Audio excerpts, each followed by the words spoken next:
we've now come to the keynote speaker, but we also have another important person for our region, locally and nationally, Dr. Alasdair Allan.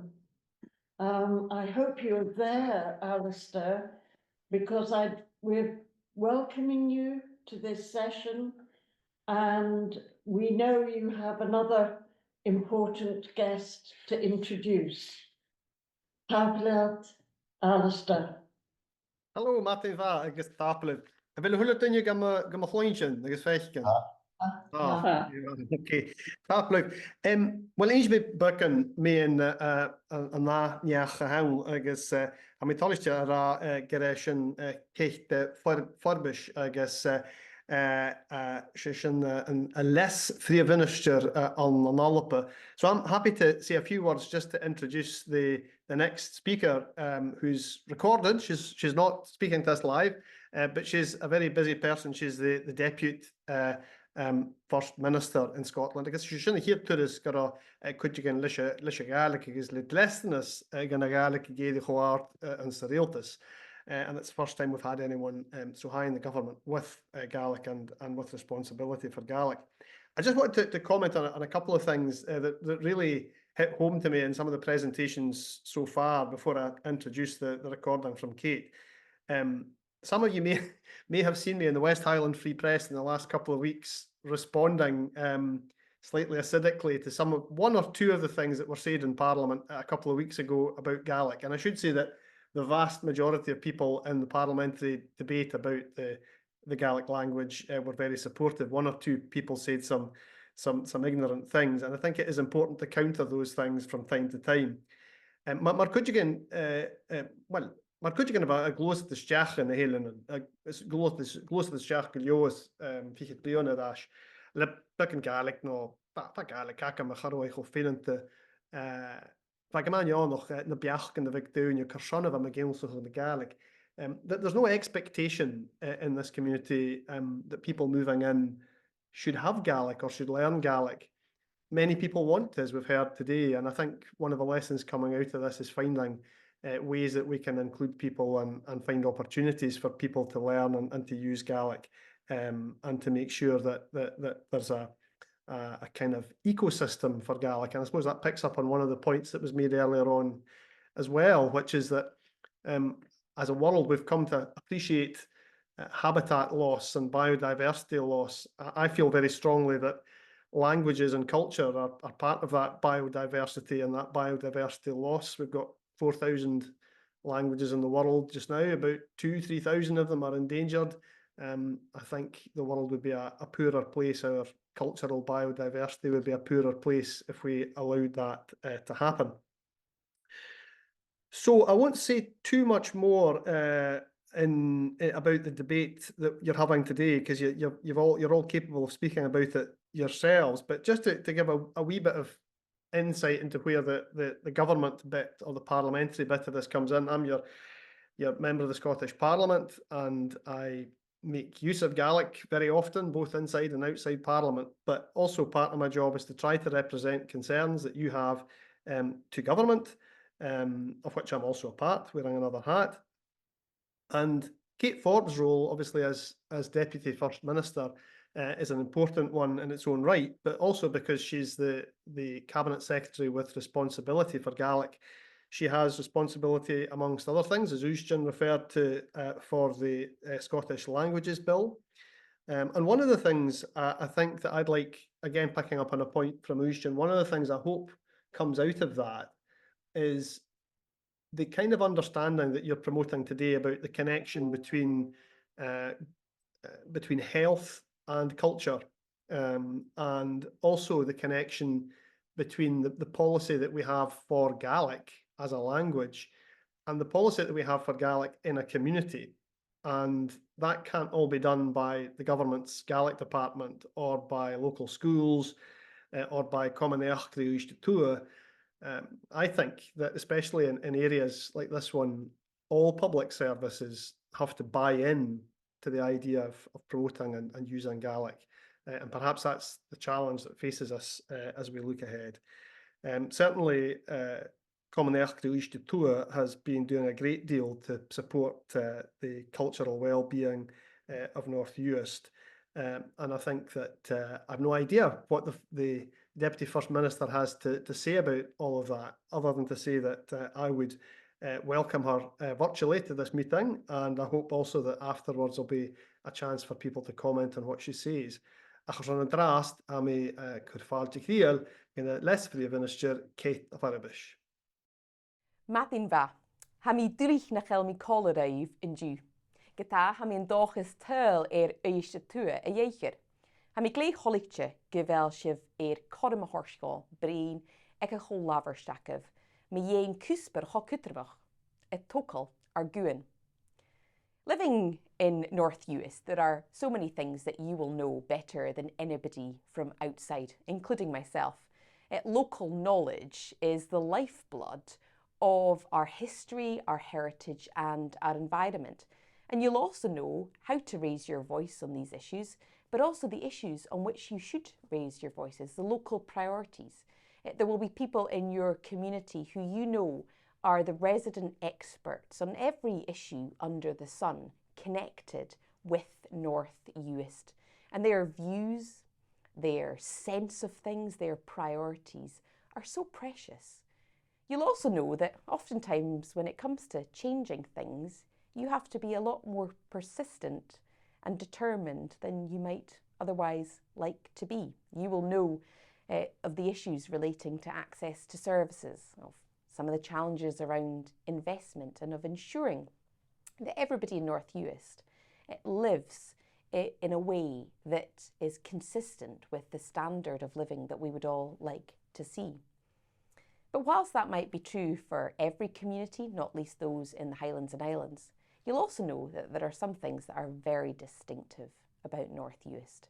And in the time that I have with you today, I would like to focus my comments on how you raise your voices and the importance of you raising your voices in relation to your distinct heritage and environment, which nobody can put a price on. Because that is the area where voices especially need to be heard, to protect and promote the things that you have inherited, that have been passed down to you by generations that have gone before you. We know that there are many communities throughout the country that don't have the wealth of heritage that you do. They may not have such a strong sense of their culture and their environment. And that's why in North Uist, where you do have a stronger sense of that than many other communities, you cannot take it for granted. And we need to hear your voices. Your voices need to be raised. You have a unique history. You have an archaeology.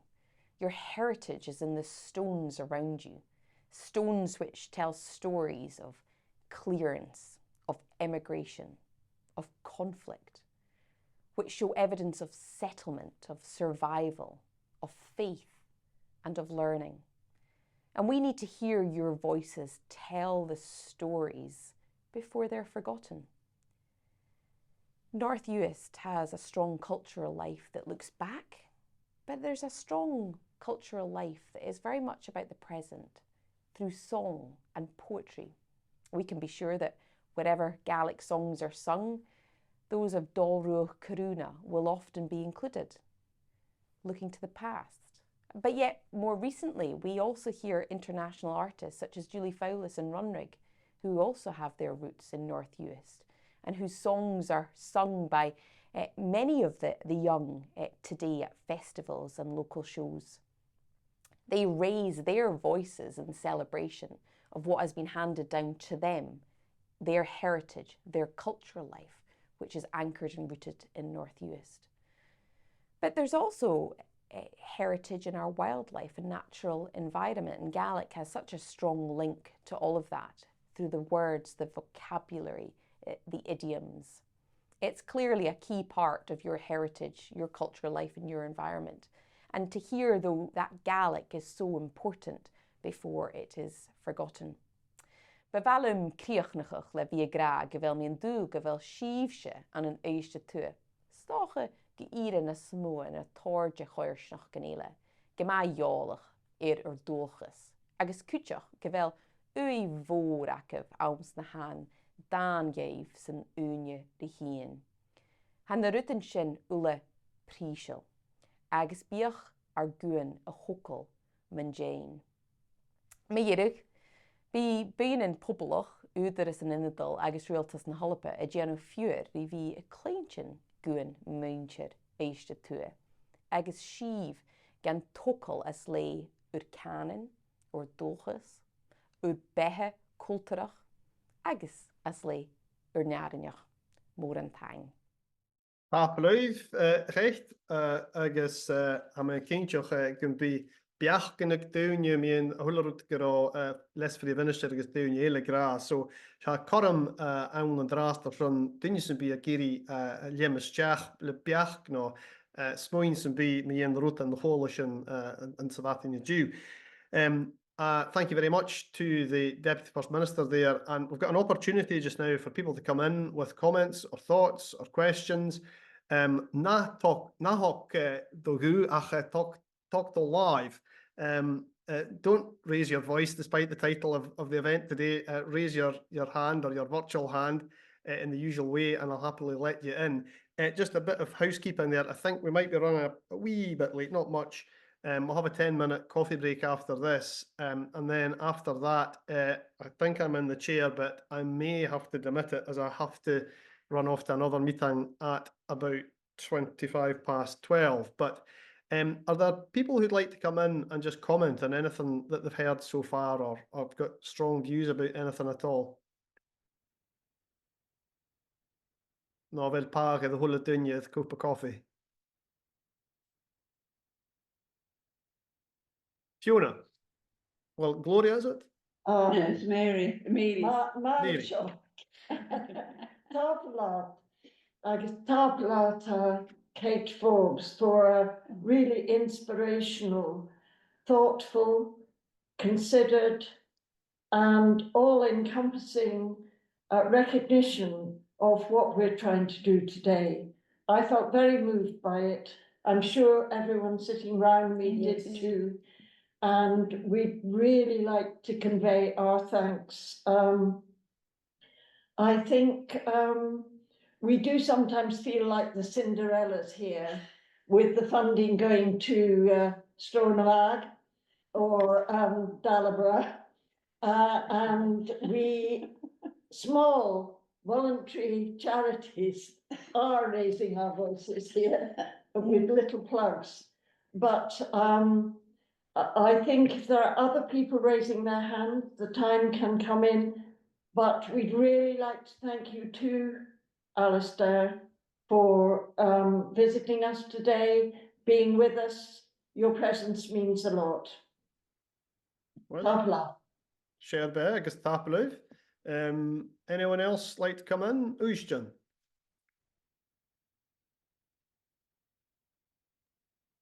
En je meer nog eens zoom met alles te zeggen. Ga je lezen kalle pucht en kerst. No, has een good point, has je wel right. En mis me je geen tango teen, agus de geet kutig was je oormezig meer. Agus veel meer rood hoestje legele, kudoek misnig go heen. En mis me je geen kolosje vader geen vatte diul, maar hoest maar die keren boeien Cinderella honnen ha. Nina was fante diwl o hanen so gan no buien an garlic agus diochan nach ma buien an pikke had ja no torchen garlic an goiers noch an meis de toe agus we ma echt kin senne garch agus maar hoest minne we mi blien ha koring ma die wiakin in hoffekellen och an pikken miasen e jas som dogus dik sen Holland an dorse beer. Maar mit sonne ra good tang vor gutein agus de gecht kutjach karre huksju misnech wakel sin drie gerst. Tappelet. Okay, tappelet. Wil doen ze bij Gary Stjach? Anyone else? John Gillis. More than Alistair. To reinforce what Uist and Mary said, very good to hear the Deputy First Minister and Minister for Gaelic at her seminar today. I'm actually in Selkirk at the moment, near to your own neck of the woods, but originally I live in Selkirk. I suppose what would be good to think about for the future is how, with the new Gaelic languages bill, it's going to benefit the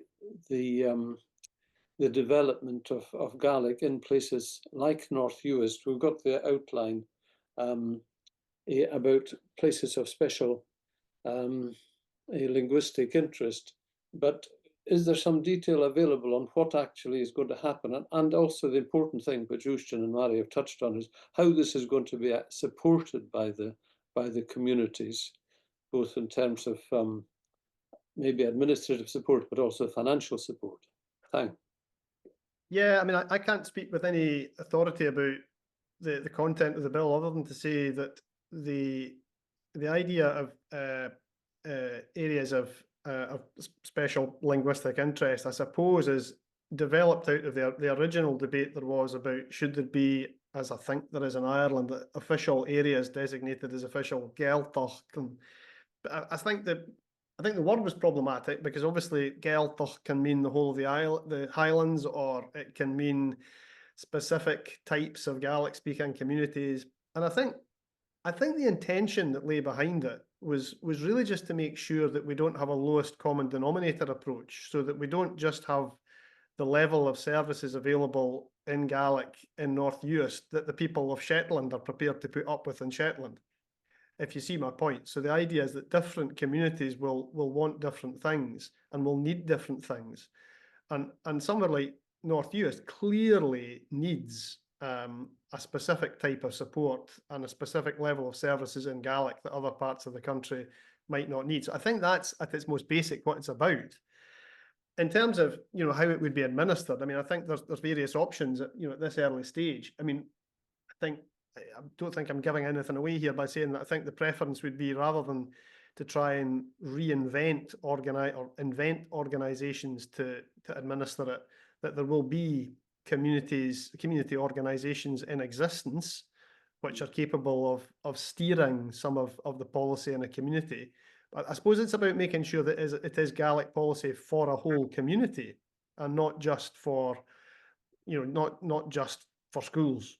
It has to be wider than that, and it has to have buy-in. So that's all very vague, I realise, but you know, the bill's at an early stage. There's also the opportunity exists for the bill to be amended to answer some of these questions.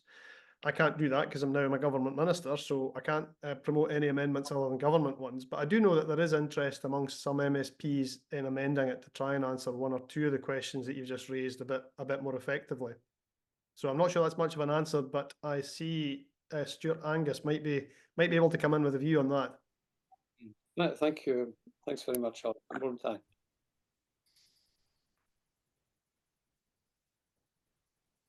Now, I've got John Gillis on my screen, but it's Stuart Angus has got his hand up, so I'll bring in Stuart Angus. Thank you, Martin Va. I think a lot of what I've heard this morning resonates very strongly with me, but what comes across very clearly is the way that this community cares so deeply about all aspects of its heritage. Not just the language, but the built heritage and the natural heritage, and almost everything that is set up to support these sectors is sectoral. And what I want to communicate is the message I try to promote in almost every talk I give in Uist, and that is that everything is connected. And we have to look at Uist, I think in particular, as a very connected community where land and sea and people have to be looked at together comprehensively. Can I come in with a couple of observations on that in that case, because I think they relate to the previous question as well. So you mentioned connectedness and community. So when we're talking about the Gaelic language, or the Scottish Languages Bill, I think two of the questions, again, I'm not giving anything away here, but I think two of the questions that will be debated in the context of that bill is, what does connected mean? So for an area of linguistic interest, how do we actually bring everyone on board, the NHS on board? How do we bring the Corrie, who's already on board, but other public services on board, so that everything that we do for Gaelic and culture is actually joined up? And the other thing is, of course, and more contentiously perhaps, is what is a community? There are some people who would argue that Corrie and Yale and Shear is a community. I'm not sure I would argue that. But I think there will be at least a case made by some people when it gets to the amendment of the bill that actually communities are something much, much smaller than that. So I think those are two interesting debates to raise. Anyone else want in? Nope. I think people want to go for a cup of coffee just now. Can I just check with people in that case that they'll be happy for us to start again, if you want me to share the next bit at, say, past